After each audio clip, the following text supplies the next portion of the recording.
सबों को जय यीशु सहाय प्रेज द लॉर्ड। प्रार्थना का परिवार फिर से आप सबों का आज की संध्या आराधना प्रार्थना में हार्दिक स्वागत करते हैं और हार्दिक अभिनंदन करते हैं। तो आइए हम इस आराधना प्रार्थना में प्रार्थना के माध्यम से आगे बढ़ते हैं। धन्यवाद। इस वक्त हम सब जितने भी लोग इस प्रार्थना सभा में जुड़े हैं, इस वक्त हम अपने मनों को तैयार करें, इस वक्त हम अपने हृदय को तैयार करें कि ईश्वर इस वक्त हमारे बीच हो, हमारे साथ हो। प्रभु का वचन कहता है, जहाँ 2 या 3 मेरे नाम से इकट्ठे होते हैं वहाँ मैं उपस्थित होता हूँ। तो आज इसी विश्वास के साथ प्रभु को पुकारें, इस वक्त अपने मन को शांत करें, इस विश्वास के साथ प्रभु के निकट आएँ कि प्रभु हमारे साथ है, प्रभु हमारी प्रार्थनाओं को सुन रहा है। हम सब अपनी आँखों को बंद करें और अपने हाथों को खुला छोड़ें और पूरे आदर के साथ, पूरी श्रद्धा के साथ, भक्ति के साथ ईश्वर के समक्ष खुद को समर्पित करें। आइए हम सब प्रार्थना में आगे बढ़ेंगे। हे पिता, हे प्रभु, इस समय के लिए हम फिर से आपका धन्यवाद करते हैं प्रभु कि आपने हम सबको फिर से एक किया पिता। आपने इस सुंदर अवसर को हम सबको दिया पिता कि हम सब मिलकर प्रभु आपकी स्तुति कर पाते हैं पिता, हम इस संगति को कर पाते हैं, आपके नाम का स्मरण कर पाते हैं पिता। हम आपको धन्यवाद देते हैं प्रभु। आपकी कृपा, आपकी दया निरंतर हमारे जीवन में बनी रहती है प्रभु। आप निरंतर हम सबको अपने सानिध्य में रखते हैं पिता। हम आपको धन्यवाद देते हैं। हे पिता ईश्वर, इस वक्त हम सारे लोग आत्मा में एक होते हैं प्रभु और अपने तमाम गुनाहों के लिए आपसे क्षमा चाहते हैं। और हे पिता ईश्वर, इस वक्त हम फिर से आपकी आत्मा की मांग करते हैं कि प्रभु हमें आपकी आत्मा को देना पिता, हमें लुका 11:13 की आशीष को देना पिता कि हे प्रभु आपका आत्मा हम सब में क्रियाशील हो प्रभु, और हम आपकी आत्मा की अगुवाई से, उस सहायक आत्मा की अगुवाई से, उसकी सहायता से प्रभु हम आपके वचनों, आपकी शिक्षाओं पर चल सकें पिता। हे पिता ईश्वर, हम धन्यवाद देते हैं प्रभु कि आपने हम में से एक एक जन को चुना है पिता, कि आपके राज्य का विस्तार हो प्रभु, आपकी महिमा हो पिता। हे पिता ईश्वर, आज जितने भी लोग इस प्रार्थना सभा में जुड़े हुए हैं, एक एक जन को हम आपके हाथों में समर्पित करते हैं पिता। हे पिता ईश्वर, एक एक जन के जीवन में प्रभु आपने अपनी अद्भुत दया को, कृपा को उड़ेला है पिता। हर एक जन के जीवन में प्रभु आपने अपने विश्वास को दिया है पिता। हर एक जन के जीवन को आपने निरंतर उन्नत किया है पिता।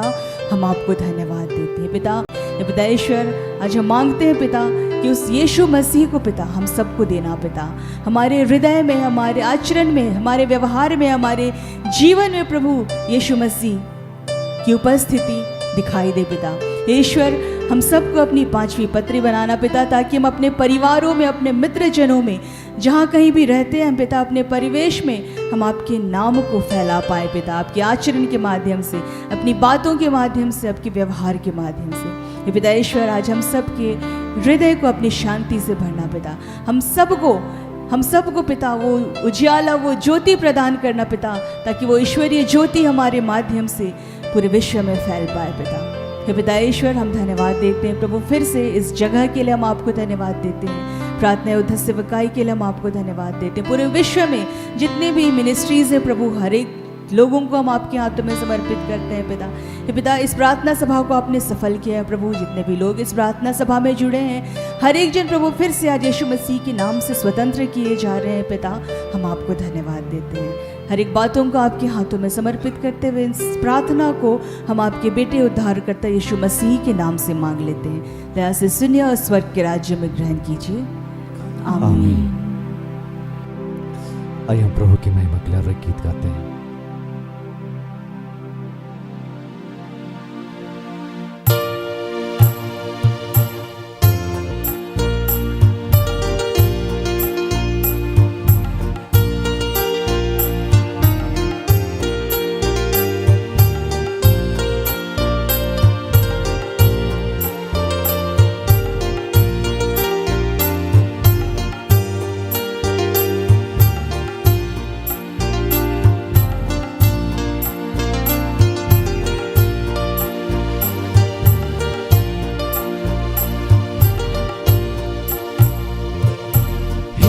प्रभु तुमको सदा निहारूं, तुम हो मेरा आधार।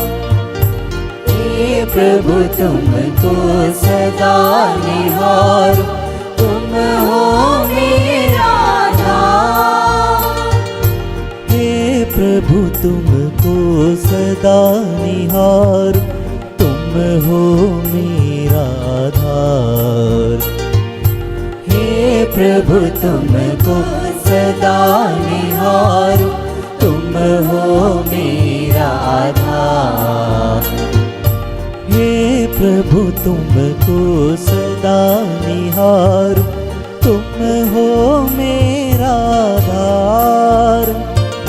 हे प्रभु तुमको सदा निहारूं, तुम हो मेरा आधार। हे प्रभु तुमको सदा निहारूं, तुम हो मेरा आधार। हे प्रभु तुमको सदा निहारूं, तुम हो मेरा आधार।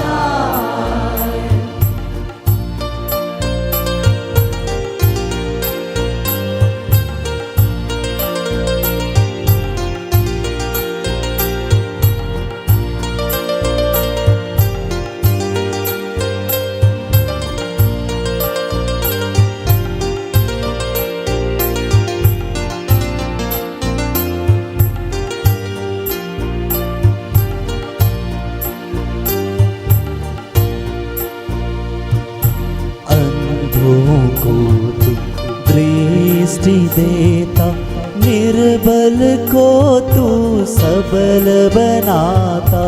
अंधों को तू दृष्टि देता, निर्बल को तू सबल बनाता। अंधों को तू दृष्टि देता, निर्बल को तू सबल बनाता। दृष्टि देता, निर्बल को तू सबल बनाता। तुम हो जीवन आधार।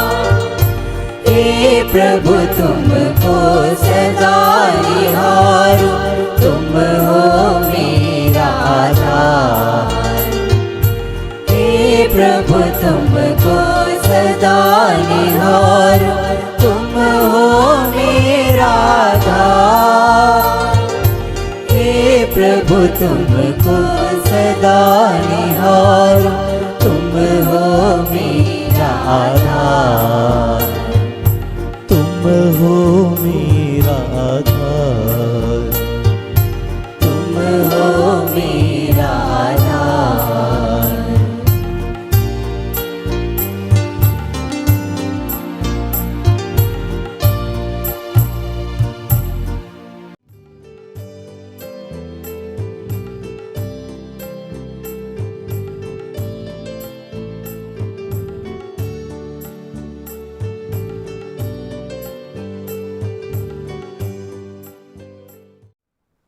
आज के दिन में जो हम सबों को पहला वचन दिया गया है, हम लोग पढ़ेंगे यशाया, जिसको इशायस भी बोलते हैं।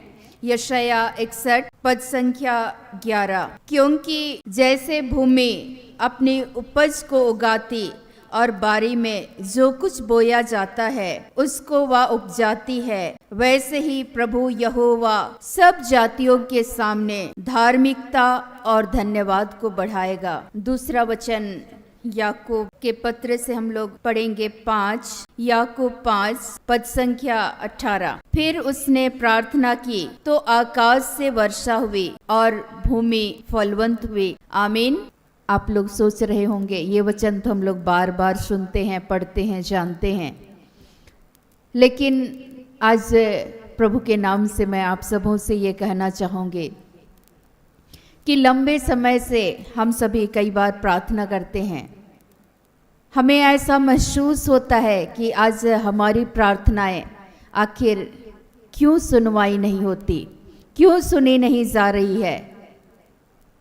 हर किसी के मन में ये सवाल होता है। ईश्वर आज ये बोल रहे हैं याकूब के पत्र में, फिर उसने प्रार्थना की तो आकाश से वर्षा हुई और भूमि फलवंत हुई। यहाँ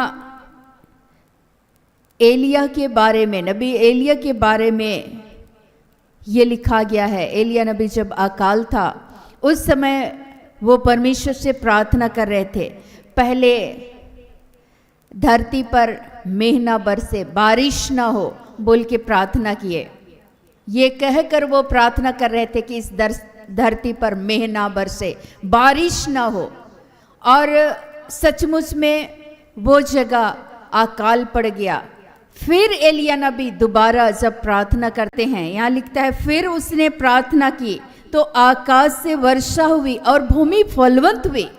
जब आप लगातार प्रार्थना करेंगे किसी भी बात के लिए तो अवश्य ही परमेश्वर आपकी प्रार्थनाओं का क्या करेंगे, उत्तर देंगे। चूंकि ईश्वर का वचन कहता है कि परमेश्वर का जो वचन है भूमि को सींचे बगैर व्यर्थ ही प्रभु के पास नहीं लौटता। अगर आप खेतों में जब बीज को बोते हैं, बो देते हैं, वो जमीन के अंदर चला जाता है, लेकिन जब वो नए पौधे के रूप में बाहर निकलता है तो हम लोग खुश हो जाते हैं। लेकिन अंकुरित होने तक, जब तक बीज जमीन के अंदर बोया जाता है तब तक हम लोग वेट करते हैं, इंतजार करते हैं। आज ईश्वर बोल रहे हैं कि हमें और आपको लगातार हमारी प्रार्थनाओं का उत्तर लंबे समय से नहीं भी मिला है तो भी प्रार्थना करते रहना है, तब तक इंतजार करना है, तब तक प्रार्थना करना है जब तक कि भूमि में वो अंकुरित होकर नए पौधे के रूप में दिखाई ना दे, तब तक प्रार्थना करना है। आप किसी भी परिस्थिति में आप हिम्मत ना हारे, और हिम्मत ना हारे बल्कि लगातार आप प्रार्थना करें। जिस तरीके से एलिया नबी दोबारा प्रार्थना करने लगे कि इस धरती पर मेघ बरसे और मेघ वर्षा और भूमि फलवंत हुई, आज वही परमेश्वर आज आपके जीवन को फलवंत करेंगे, आपके परिवार को, आपके व्यवसाय को, आपके लिए रोजगार की आशीष को देकर ईश्वर आपके जीवन को फलवंत करेंगे। आप लंबे समय से टूटकर प्रार्थना कर रहे हैं विवाह के लिए, विवाह में जितने भी रुकावटें हैं, आज जब आप परमेश्वर से प्रार्थना करेंगे, परमेश्वर उस विवाह संबंधी उस रुकावट को दूर करते हुए परमेश्वर आपके जीवन के लिए अच्छे जीवन साथी का परमेश्वर उपाय करेंगे, प्रबंध करेंगे, आपके लिए उस बंद मार्गों को खोलेंगे। आप जब वचन को पढ़ेंगे कि कैसे राजा दाऊद परमेश्वर से प्रार्थना कर रहे थे, भजन संहिता की पुस्तक को जब आप पढ़ेंगे वहाँ लिखता है बहुत सुंदर वचन 143, जिसको स्तोत्र ग्रंथ भी बोलते हैं, भजन संहिता 143 पद संख्या 10। यहाँ ऐसे लिखता है परमेश्वर का वचन, मुझको यह सिखा कि मैं तेरी इच्छा कैसे पूरी करूं, क्योंकि मेरा परमेश्वर तू ही है, तेरा भला आत्मा मुझको धर्म के मार्ग में ले चले। आप अगुवाई के लिए चाह रहे हैं कि परमेश्वर पवित्र आत्मा के द्वारा आप हमें सिखाइए कि कैसे मैं आपकी इच्छा को पूरी करूं। मेरा परमेश्वर तू ही है, तेरा भला आत्मा मुझको धर्म के मार्ग में ले चले। प्रभु आप ही हमारे जीवन की अगुवाई कीजिए। मैं आपको बताऊं कि उस दरमियान में जब प्रभु ने चुनाव किया, मुझे नहीं मालूम कि किसके साथ और किस स्थान पे कैसे परमेश्वर के कार्य को करूं, और हमेशा परमेश्वर से इस बात के लिए भी आग्रह के साथ प्रार्थना करते रहे। और मैंने यही पुकार कर तब भी कहा कि प्रभु ना मुझे बोलना आता, ना मुझे चलना आता, लेकिन प्रभु मैं इतना जानती हूँ कि प्रभु आपने जिन नबियों का आपने चुनाव किया, प्रभु उनके मुख पे आपने अपने शब्द को रखा और प्रभु आप उनकी सहायता किए। तो प्रभु आज भी आपका भला आत्मा हमारे जीवन में हमारी सहायता करे, इस बात के लिए मैं निरंतर प्रार्थना करती हूँ। प्रभु आप हमारी सहायता कीजिए कि हमें कैसे परमेश्वर के कार्यों को करना है, और निरंतर परमेश्वर अगुवाई करते हुए आज के इस दिन तक पहुँचाए हैं। ये परमेश्वर का अनुग्रह है। प्रभु ने सर्वप्रथम जब चुनाव किया तो तुरपा अपने ही क्षेत्र में सेवकाई के कार्य का आरंभ हुआ। उसके बाद वहाँ से जब निकले, प्रभु ने निकाला, रांची जब लेकर के आए, कांटा टोले, टमटम टोले, जिस परिवार में लेकर के आए, मैं आपको बताऊं उस परिवार को मैं नहीं जानती थी, लेकिन परमेश्वर जब भी लेकर के आते थे उस परिवार में, उस आंटी के घर पे प्रभु होल्ड करके रख देते थे, यहीं ठहरना। और मैं वहाँ से भागना चाहती थी, लेकिन परमेश्वर का आत्मा बोलते थे तुम स्थिर रहो, तुम शांत रहो, देखो मैं अनेक लोगों को मैं खड़ा करने जा रहा हूँ, और तुम लगातार प्रार्थना करते रहना, पुकारते रहो, तब तक उत्तर ना मिले। और देखो मैं बड़े बड़े कार्य करने जा रहा हूँ। मैं आप सबों से ये कहना चाहूँगी, ये एक दिन में होता नहीं है, लेकिन आप निश्चय ये जान ले कि परमेश्वर में किया गया कोई भी कार्य व्यर्थ नहीं होता है। अगर आज आप प्रभु के लिए आप समय निकाल रहे हैं, आप प्रार्थना कर रहे हैं किसी भी बात के लिए लंबे समय से, अवश्य ही परमेश्वर उस प्रार्थना का उत्तर देंगे। प्रार्थना का अर्थ ये नहीं है कि आप लंबी लंबी प्रार्थना करें। प्रार्थना का अर्थ है ईश्वर से बातें करना, ईश्वर से जुड़ना। कई बार हम लोग जुड़ते नहीं है कि परमेश्वर कहना क्या चाहते हैं। आप हर दिन जो प्रभु के वचन को सुनते हैं, जुड़ते हैं, प्रभु की संगति करते हैं, आप लगातार कम से कम आप सुने और अपने जीवन में लागू करें उस बात को। परमेश्वर हर दिन अपने आत्मा के द्वारा हमारे जीवन को, हमारे इस हृदय रूपी भूमि को वो सींचते हैं, वो फलवंत करते हैं। पवित्र आत्मा मुझे सींच रहे थे, फलवंत कर रहे थे, और ईश्वर अपने अनुग्रह में बढ़ाना चाह रहे थे। तो उसने मुझे समझाया, बेटा जहां से मैं निकाला हूं उस स्थान पे तू फिर जाना चाहती है तो जा, सब कुछ फिर तहस नहस होगा। मैंने तो तुम्हारा चुनाव किया है इस जनता के बीच में कार्य करने के लिए। मैं बोल रही थी, प्रभु ठीक है, प्लीज एक बार जाने दीजिए, जहां भी फिर ले जाइएगा मैं चली जाऊंगी, लेकिन एक बार जाने दीजिए।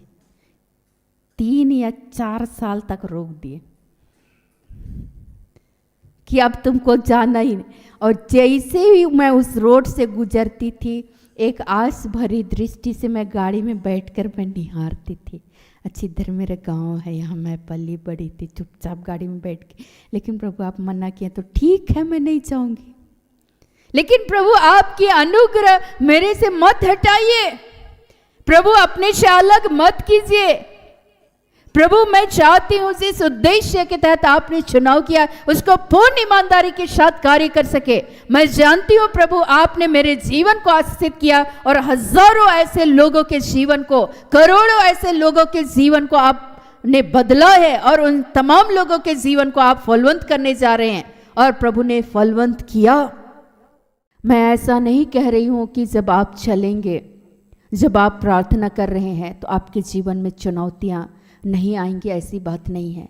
चुनौतियां आएंगी। आप सोच सकते हैं कि अय्यूब के जीवन में कैसे उसका परिवार तहस नहस हो गया, यहाँ तक कि उसकी पत्नी बोल रही थी इससे अच्छा है कि तुम भी मर जाओ, खोसो उस परमेश्वर को, इससे भला होता कि तुम भी मर जाओ, चूंकि सब चीज तो बर्बाद हो गया। लेकिन फिर भी वो प्रार्थना करना, धन्यवाद करना उन्होंने नहीं छोड़ा। जब उसके मित्रों के द्वारा उन्हें ताने मिल रहे थे तब भी उन्होंने नहीं छोड़ा। तब भी परमेश्वर ने यही उसको संदेश दिया कि तू अपने उन मित्रों के लिए तू प्रार्थना कर। और जैसे ही वो प्रार्थना करने लगे, जिन मित्रों के द्वारा उन्हें ताने मिल रहे थे, उन तमाम लोगों के लिए जब वो प्रार्थना कर रहे थे, तो आप पाएंगे अय्यूब 42 में 42 में उस अध्याय को जब आप पढ़ेंगे कि परमेश्वर कैसे दुगने रूप से उसके जीवन को, उसके परिवार रूपे उस जीवन को, उस भूमि को परमेश्वर ने उपजाऊ बनाया, परमेश्वर ने फलवंत किया दुगुने रूप से। तो जितनी बड़ी आपके जीवन में मुसीबतें आएंगी, उतनी ही बड़ी शक्ति के साथ परमेश्वर उस दुख को सहने के लिए आपको ताकत देंगे, हिम्मत देंगे और उतनी ही बड़ी शक्ति और सामर्थ को देते हुए, पवित्र आत्मा की शक्ति और सामर्थ को देते हुए आग्रह के साथ आपको प्रार्थना करने के लिए प्रभु वो अभिषेक भी देंगे कि आप उन दुश्मनों के लिए जिनके द्वारा आपको ताने, तिरस्कार, दुख, अपमान को झेलने पड़ते हैं, उन तमाम लोगों के लिए, अपने सताने वालों के लिए आप भी प्रार्थना करेंगे। हालेलुया। आज ईश्वर आपके जीवन को जब आप प्रार्थना करेंगे बदल देंगे, फलवंत करेंगे, आपके परिवार को फलवंत करेंगे। आप सभी किसी भी बात के लिए कभी भी हिम्मत ना हारे, बल्कि आप लगातार आग्रह के साथ प्रार्थना करते रहें। एक दिन ना जाने जिस बात के लिए आप प्रार्थना कर रहे हैं, हो सकता है वो बदलाव पहले ना हो, लेकिन जिस बात को आप सोचे ही नहीं थे, उस स्थिति को, आपके जीवन, आपके परिवार की स्थितियों को परमेश्वर क्या करेंगे? बदल देंगे। एक भाई आए और वो चाह रहे थे कि उसके भाई का जीवन बदल जाए।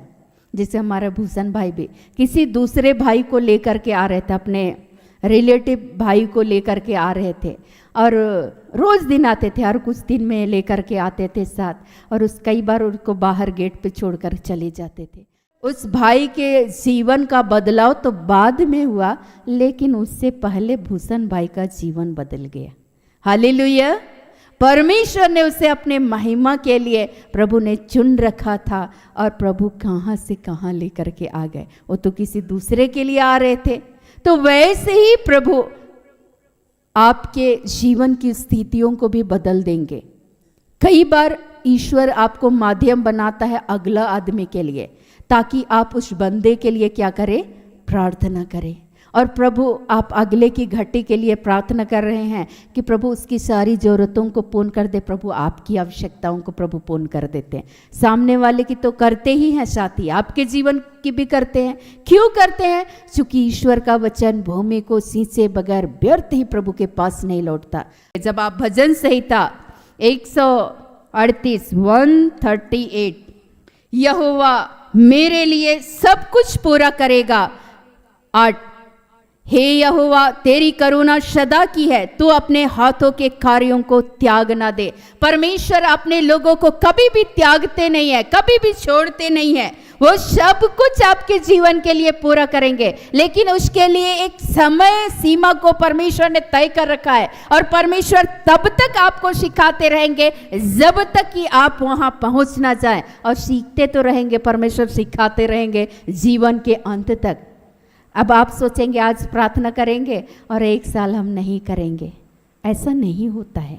आज आपकी प्रार्थनाएं कभी भी व्यर्थ नहीं जाएगी।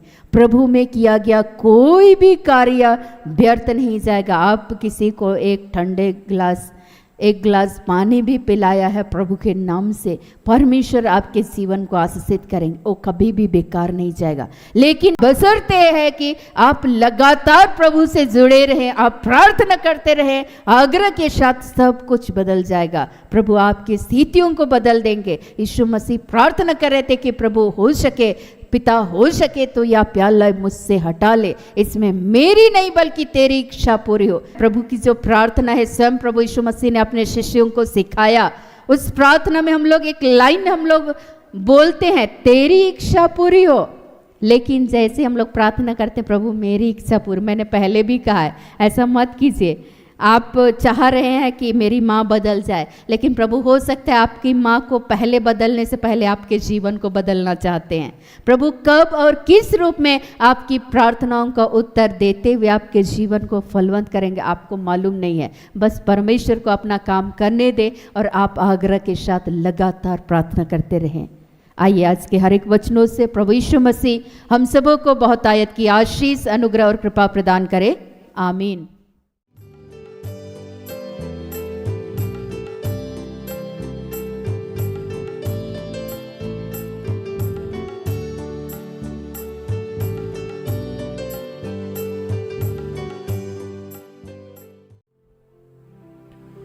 आइए हम प्रार्थना करें।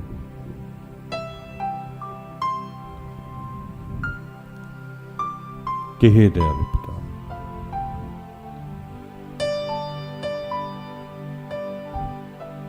हे सृष्टि के रचयिता, हे हम सबके पालनहार, हे हम सबके सृजनहार,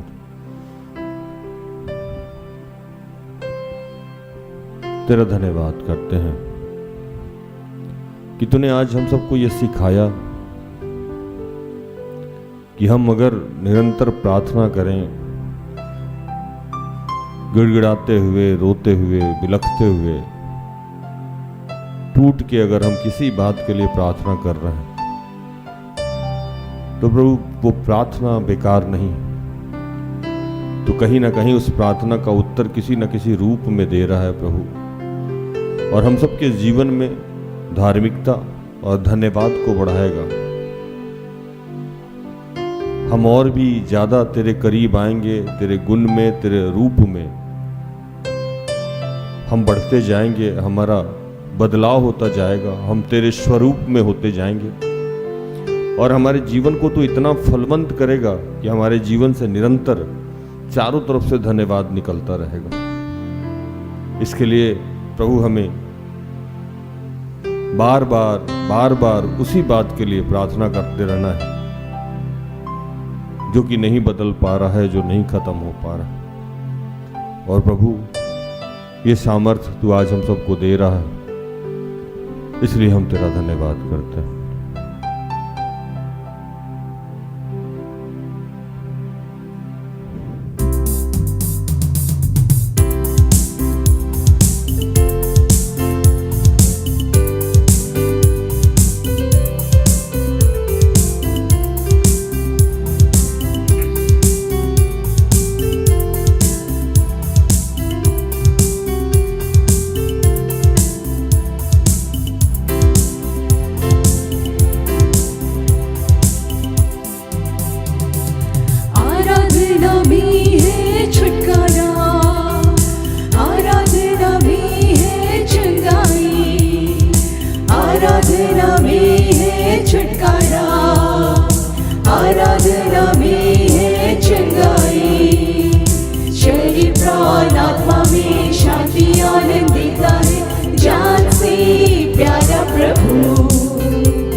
छुटकारा पाए हमेशा, हमेशा छुटकारा पाए हमेशा, छुटकारा पाए हमेशा, हमेशा छुटकारा पाए हमेशा।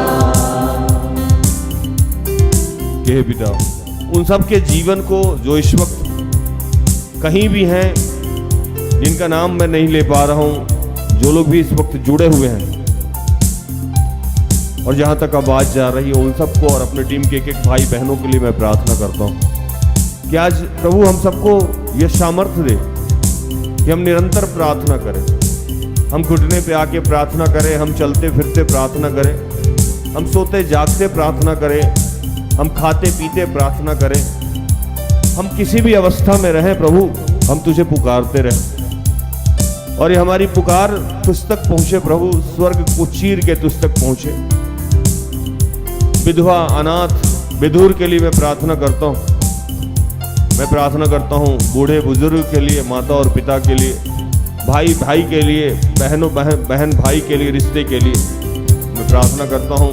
जो लोग मरण सैया पे हैं, मुक्त नहीं हो पा रहे हैं, मैं उनके लिए प्रार्थना करता हूं। मैं प्रार्थना करता हूं सारे डॉक्टर्स के लिए, इंजीनियर्स के लिए, प्रोफेसर के लिए, वकील के लिए, टीचर के लिए, बैंकर के लिए, सरकारी और गैर सरकारी कर्मचारी के लिए, अपने देश के प्रधानमंत्री, राष्ट्रपति, अन्य जितने गणमान्य लोग हैं, सांसद हैं, मंत्रिमंडल के सदस्य हैं, विधान पार्षद, विधानसभा के सदस्य हैं, उनके लिए मैं प्रार्थना करता हूं। प्रार्थना करता हूं मुख्यमंत्री और अन्य जितने मुख्यमंत्री हैं उनके लिए, राज्यपाल और अन्य जितने राज्यपाल हैं उनके लिए प्रार्थना करता हूँ।